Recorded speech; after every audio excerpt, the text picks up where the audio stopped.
So I was sitting there thinking tonight, I was trying to figure out a video to do. I have some knives that I haven't reviewed yet, some that I haven't talked about yet.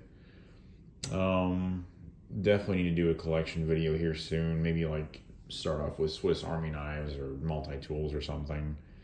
Because my normal knife collection is growing to be pretty large. I probably have 60 plus knives now. Yeah, it's been a long time since I kind of had a mass exodus of knives. But yeah, so I was sitting there thinking, and I was like, I think, you know, maybe the people who subscribe to my channel would resonate with a video just kind of talking about how I came upon my first, I don't know, maybe gateway knife that really got me into the hobby. And I know I've done a review on this knife before, and I probably talked about this, how I came into it a little bit in that video, but I wanted to elaborate a little bit more on that because I know everybody who's into this hobby has a story about how they got into it and what knives or what knife in particular really sort of pushed them over the edge. So if you guys have seen my video on my Spyderco Chicago, that was the knife that really got me into this hobby pretty heavily. I know I'd bought a few cheaper knives when I was a kid.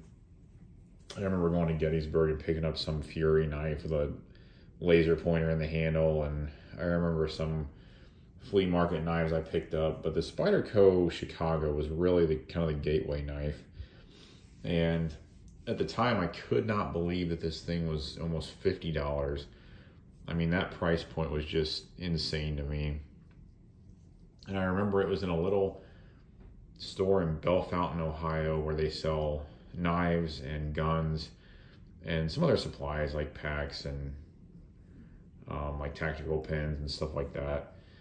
But yeah, I remember seeing this there, and his prices are a little bit marked up, but not too much. So it was, I mean, it was pretty accurate for the time. But yeah, $50, couldn't believe it. I don't remember, I think this was the first time I'd been in the store as well. This is probably, I don't know, 7 or 8 years ago now. But yeah, I was like, there's no way I'm going to pay this much for a knife. There's no way. I'm like, why is this worth it? What's the deal with this big hole in the blade? What's the spider? Why does it matter? You know, and I don't really know what possessed me to pull the trigger on it that day, but I did. Took it home, and I was absolutely hooked.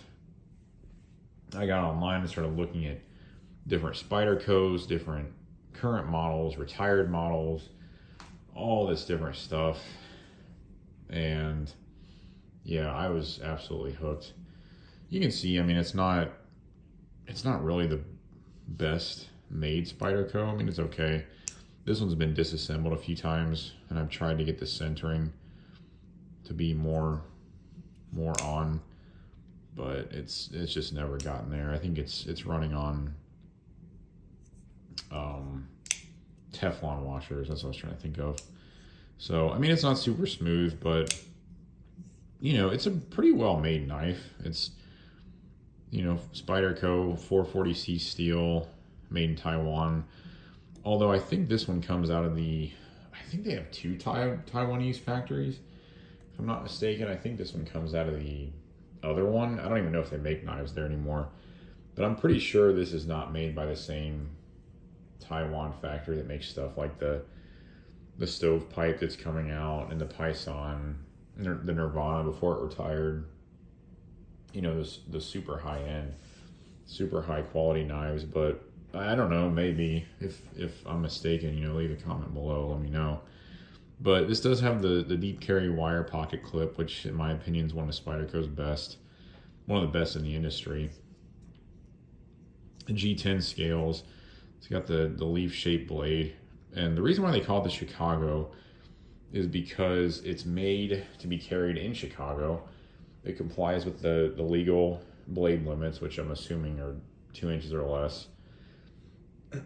And yeah, I mean, just sort of a simple Spyderco that's at a reasonable price point and was made for a specific region. I mean, it would also be be compliant in other areas with the same blade laws. But yeah, so this was the one that really got me hooked. And man, I can't remember what my next few were, but after a couple years, I got into being a knife dealer. I set up a small business, and I did that for a little while. And I got sick of dealing with complaints, and then they implemented MAP pricing, which really complicated things, but I understand why it's there. So yeah, this was really my gateway knife, the Spyderco Chicago. And it honestly looks just as new now as it did then. It's been sharpened on my wicked edge, so it's, back there at the back. It looks a little bit off, if you can see that. But, Spyderco doesn't like to put sharpening choils in their knives for some reason, so that makes it more difficult. But yeah, it looks pretty much the same as it did that same day, probably 8 years ago. And now it's turned into arguably my favorite hobby aside from Legos.